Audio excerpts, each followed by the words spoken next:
So you might be familiar with the term chakra if you've heard a teacher talk about it in class, or if you've seen it on a yoga class timetable, or come across the term online when searching for yoga.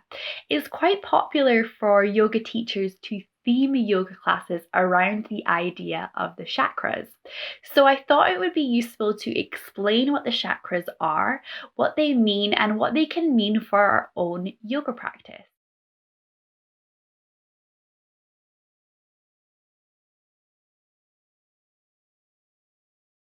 So, to fully understand the term chakra, we need to understand the term prana. In yoga philosophy, prana is life force energy that moves through our bodies via energy channels, which are called nadis. So, these nadis transport prana throughout the entire body and intersect at various points. These points of intersection are called chakras, or whirling vortexes of energy. And actually, the term chakra translates as wheel from Sanskrit. So it's a wheel of energy in the body. There are actually 72,000 of these nadis in the body, and they all intersect at various points. But the three nadis that we're most concerned with when we talk about the seven major chakras is the Sushumna nadi, the Ida nadi, and the Pingala nadi. And these nadis, or energy channels, intersect at 7 points throughout the body.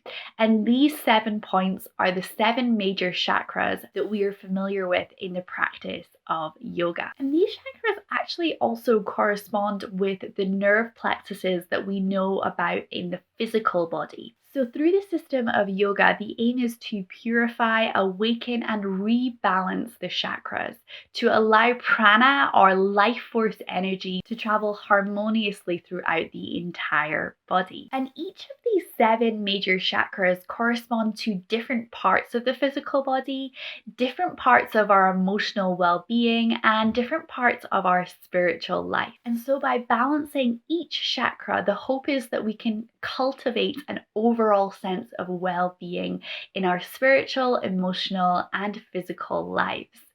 And the reason I personally like the chakras is that they can act as a blueprint to think about our lives and to help us care for ourselves.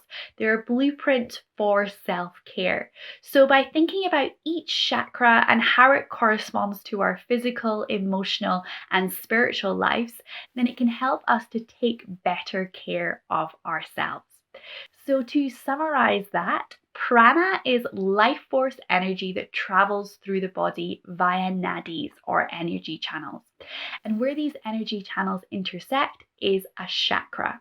And there are seven major chakras in the body, and this is where three of the main nadis intersect: the Sushumna nadi, the Ida nadi, and the Pingala nadi. So what are the seven major chakras? So the first chakra is the root chakra, Muladhara. It's associated with the color red and the earth element, and it's located at the base of the spine.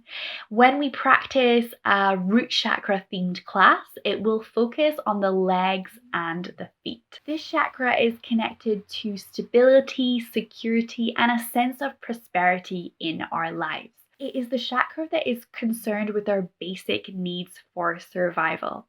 So when this chakra feels balanced, we feel confident, we feel strong, we feel resilient, we feel stable and safe and secure, and we feel flexible and grounded. Statements associated with the chakra are I am safe and I am healthy. The second chakra is the sacral chakra, or Svadhisthana. This chakra is associated with the color orange, and it is linked to the water element. It is located just below the belly button, just below the navel, and yoga poses that are linked to the chakra focus on the hips, the lower back, and the lower belly. This chakra is connected to sexuality, emotions, creativity, passion, pleasure, and fluidity. And when this chakra is balanced, you feel open to others, you feel like you can connect to others, you're open to joy and pleasure, you let things go, you feel creative, and you can feel like you can express yourself in a creative way as well. You feel content and calm, and statements that are associated with this chakra are I am creative and I am deserving of an abundant and pleasurable life. The third chakra is the solar plexus chakra, or the Manipura chakra. This is linked to the color yellow, and it is linked to the fire element.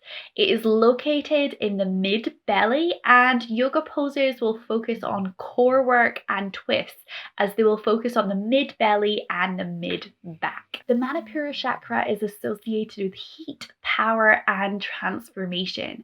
It is connected to our inner fire, so the literal fire in our belly, our enthusiasm for life, our strength, our confidence, our inner strength, and our passion for life. It is also associated with digestion, both metaphorically and physically. So the digestion of your food, but also how you digest and process your life. When this chakra feels unbalanced, we might feel withdrawn, we might feel lethargic or lazy. But it can also work in the converse. We might feel irritable, angry, or aggressive. Statements associated with the Manipura chakra are I am strong, I am complete, and I am worthy. The fourth chakra is the heart chakra, or Anahata. It's associated with the color green, and it is associated with the air element. It is located just beside the heart, and yoga poses will focus on the chest, the shoulders, and the upper back. As the name might imply, this chakra is associated with love, it's associated with freedom, openness to the world around you, compassion, also self-compassion and self-acceptance. It's also associated with your intellect, frivolity, and positivity, a positive and open outlook on life. When the chakra feels balanced, you feel open to both give and receive love.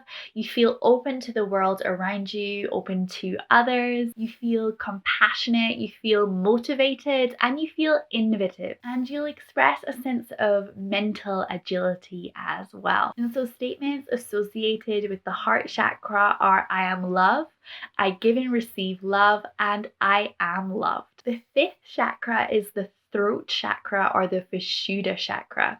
Is associated with the color blue, and it's associated with the ether or the space element. It's located at the throat, and yoga poses will focus on the throat and the neck. This chakra is connected to truth in communication. When this chakra is balanced, you feel like you can listen to others, you feel like you can express yourself freely, and you can communicate easily. And so statements associated with the throat chakra are I speak the truth of my heart, and I listen to the truth of other people's hearts. The sixth chakra is the third eye chakra, Ajna. And it is located at the point between the brow, and it's linked to the color indigo. This chakra is associated with our mental energy, and so a class themed around the Ajna, or the third eye chakra, will focus on pranayama and meditation. The third eye chakra is connected to our intuition, and so when we feel balanced in this chakra, we have a sense of clarity, we feel a connection to our higher purpose in life, you have insight into your own life, and you trust in your own wisdom. Also, when this chakra is balanced, your circadian rhythms and your sleep cycles are regulated. And so a statement associated with the Ajna chakra is I listen and respond to the truth of my inner guidance. And then the final and seventh major chakra in the body is the crown chakra, or Sahasrara. It's associated with either a clear or a white or a bright luminous light, and it's located just above the head. It is associated with our attachments, our beliefs, and our intellect. When the crown chakra is balanced, you feel connected to the universe. You recognize that we are all one in this universe together. We are spiritual beings having a human experience. And we recognize that there is no distinct separation between us and the rest of the world. And so statements associated with the chakra are I am light, I am divine, and I am connected to all. And so to give you a summary of the 7 chakras, the first chakra is the root chakra, Muladhara. The second chakra is the sacral chakra, Svadhisthana. The third chakra is the Manipura chakra or the solar plexus chakra. The fourth chakra is the heart chakra, Anahata. The fifth chakra is the throat chakra, Vishuddha. The sixth chakra is the third eye chakra or Ajna. And then the seventh and final chakra is the crown chakra, Sahasrara. And so I hope that gives you an overview of the 7 major chakras in the body and explains in more detail what they are and what they can mean for our yoga practice. I have a couple of books that I'll share that helped me create this video. The first one is Prana and Pranayama by Swami Saraswata. And then the second one is Eastern Body, Western Mind by Anodea Judith. So those are the 2 books that helped me to create this video. And if you'd like to explore the chakras in your own yoga practice, then feel free to check out my playlist where I've collated all my videos which are themed around the chakras and around the elements. I'll link it in the cards and also the video description below this video as well. And if you like this video, please give it a like, a thumbs up. It tells me to create more videos like this, and it also tells YouTube to share my content with other viewers on YouTube. Please subscribe to be part of the community. I'd love you to join this community. I upload every Wednesday and Sunday and I create videos like this. I also create Vinyasa flow yoga classes, gentle yoga classes, yoga nidra and meditation. So please feel free to come back to watch some more videos. And as always, thank you so much for watching and thank you for practicing with me.